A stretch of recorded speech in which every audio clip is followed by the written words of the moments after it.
नमस्कार, मैं हूं ब्रह्मदत्त दुबे और आप सागर एक्सप्रेस न्यूज के साथ हैं। मुझे अल्लामा इकबाल का एक शेर याद आता है।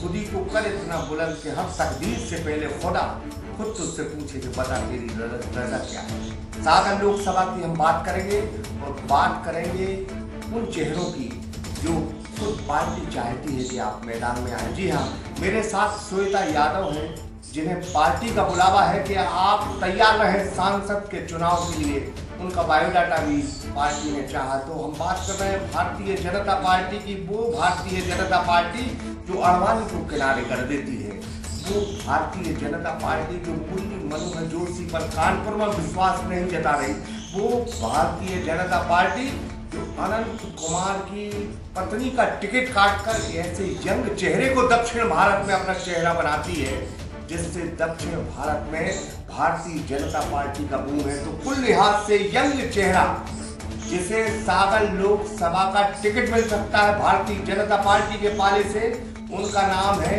श्वेता यादव, जो नगर निगम परकोटा वार्ड से पार्षद है, वकालत करती है, पढ़ी लिखी है, यंग एनर्जेटिक है। तो वो हमारे साथ मुखातिब हैं।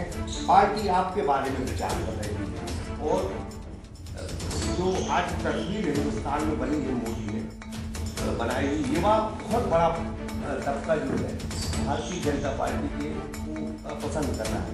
उस लिहाज से अगर देखा जाए तो मैं समझता हूँ कि अंग्रेजी सांसद के तौर पर, टिकट के तौर पर भाजपा के पाले से मैं आपको देखता हूँ। क्या मानती हूँ पार्टी से, क्या मानती है? देखिए, भारतीय जनता पार्टी एक ऐसी पार्टी है जहाँ पर निर्णय को एक व्यक्ति नहीं लेता।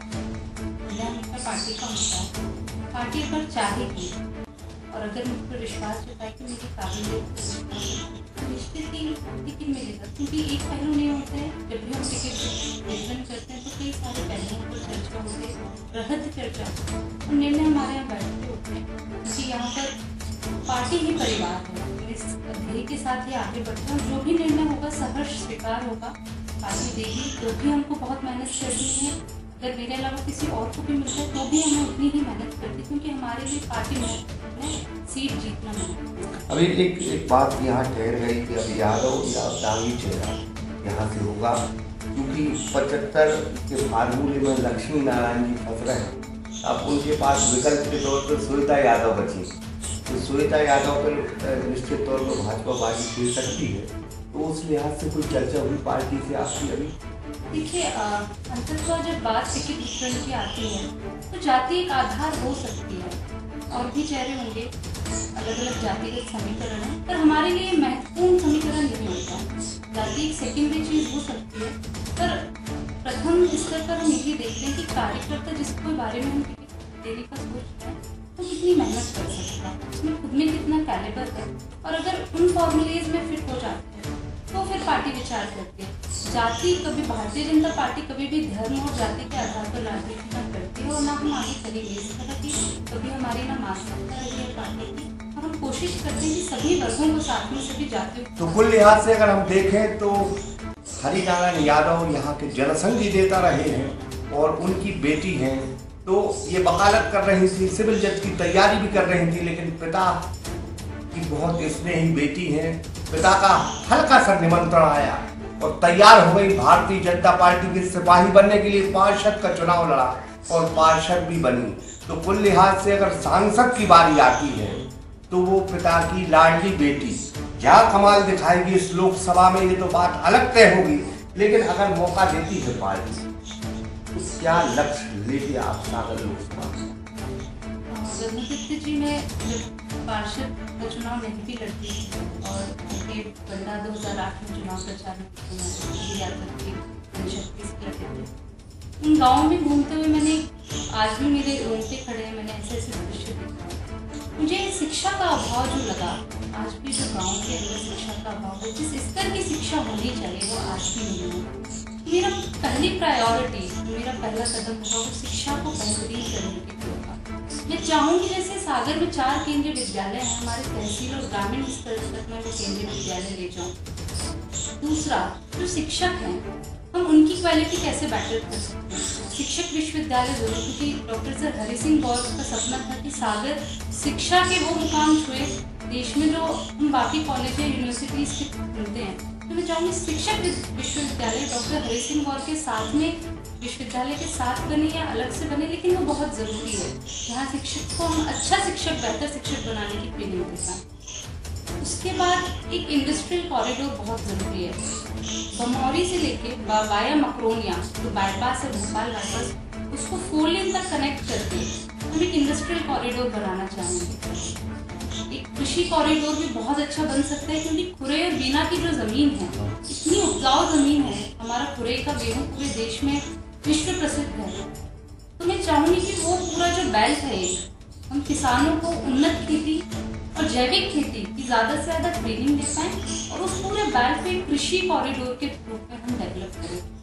तीसरा, IT पार्क के लिए बहुत टाइम से सागर का युवा संघर्ष कर रहा है। तो मैंने देखा है वाकई कि युवा चाहता है, काम करना चाहता है। तो अगर मैं IT पार्क ला पाई तो मेरे ख्याल से वो मेरे लिए सबसे बड़ी आज की तारीख में उपलब्धि होगी और मैं पूरी कोशिश करूँगी। काम बहुत सारे हैं। मैं चाहती हूँ कि एक इस तरह का विकास हो कि हम प्रकृति को साथ में लेकर विकास कर पाएँ। बड़ा अच्छा शब्द है वो, सबसे संधारित विकास जो हम कहते हैं, वो विकास बहुत ज़रूरी है। खाली पड़ी ज़मीन है, उनको हम कैसे, जंगल तो नहीं लेकिन ग्रासलैंड्स के रूप में बच्चों को, युवाओं को ज़्यादा से ज़्यादा प्रेरित करना। क्योंकि जब मैं रोडों पर चलती हूँ तो रोडें तो अच्छी लगती है, लेकिन साइड में जो पेड़ कटे हुए लगे रहते हैं वो कई बार बहुत दुख देते हैं। तो एक मेंटेनेबल डेवलपमेंट जिसको हम कहते हैं, सस्टेनेबल डेवलपमेंट में करना चाहूँगी। चौथी मेरी प्रायोरिटी है रिंग रोड। मैं निगम में भी थी, मैं 5 साल हर बैठक में मेरा एक ये विषय में रखवाती थी कि रिंग रोड बनाए, सागर को VIP रोड की तर्ज पर हम रिंग रोड दें और वो रिंग रोड एलिवेटेड ना हो। मैं कभी एलिवेटेड रिंग रोड के सपोर्ट में नहीं गई।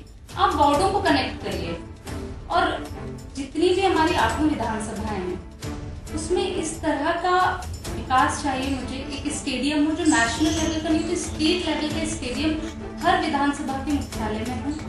हर विधानसभा में ज़्यादा से ज़्यादा सेंट्रल स्कूल हो। 8 विधानसभाएं तो बहुत महत्वपूर्ण होता है कि मैं बैलेंस कर पाऊँ 8 विधानसभाएं, सिर्फ सागर पर केंद्रित ना रहूं। क्योंकि कई बार मैंने देखा है कि जहाँ से सांसद होते हैं उनकी रिस्पॉन्सिबिलिटीज उस जगह ज़्यादा होती है, लेकिन मैं चाहूँगी कि जो भी विकास हो वो 8 विधानसभाओं में एक सा हो, रोड कनेक्टिविटी बहुत अच्छी हो। चाइना का एक उदाहरण मैं दूंगी कि भाई वहाँ पर लोग डिवाइसेस लाते हैं, कनेक्ट करते हैं, फ़ोन बना देते हैं, छोटी छोटी बैटरी पार्ट्स लाते। इस तरह के स्किल डेवलपमेंट के कार्यालय, ऑफिसेज, बच्चों की कार्यशालाएं हर विधानसभा में हो, ताकि बच्चा घर बैठ के बैटरी और फोन या छोटे मोटे खुद के लिए रोजगार निर्माण कर पाए। तीसरा, महिलाओं के लिए मैं जरूर चाहूँगी कि महिलाएं, फेमिनिस्ट, मैं हमेशा महिलाओं को चाहती हूँ कि वो जब तक स्वयं अर्निंग नहीं होंगी, जब तक वो खुद नहीं कमाएंगे, वो कभी भी स्वतंत्र नहीं हो।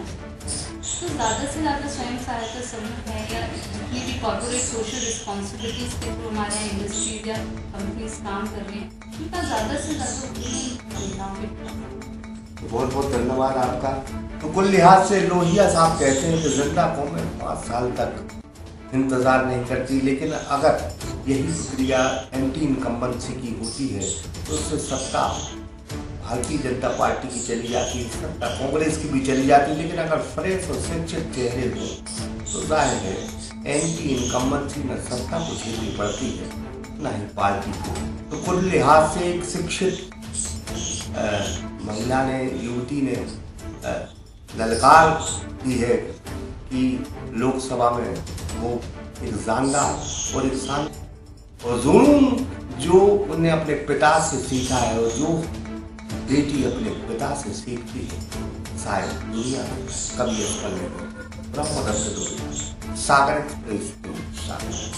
एक्सप्रेस न्यूज़ की वीडियो अगर आप YouTube पे देख रहे हैं तो उसे सब्सक्राइब कीजिए, और अगर यही वीडियो आप Facebook पे देख रहे हैं तो उन्हें लाइक कीजिए, और अगर आप कमेंट लिखना चाहते तो कमेंट भी लिखिए। और आपका दिन शुभ हो, मंगलमय हो, यही हम ईश्वर से प्रार्थना करते हैं। नमस्कार।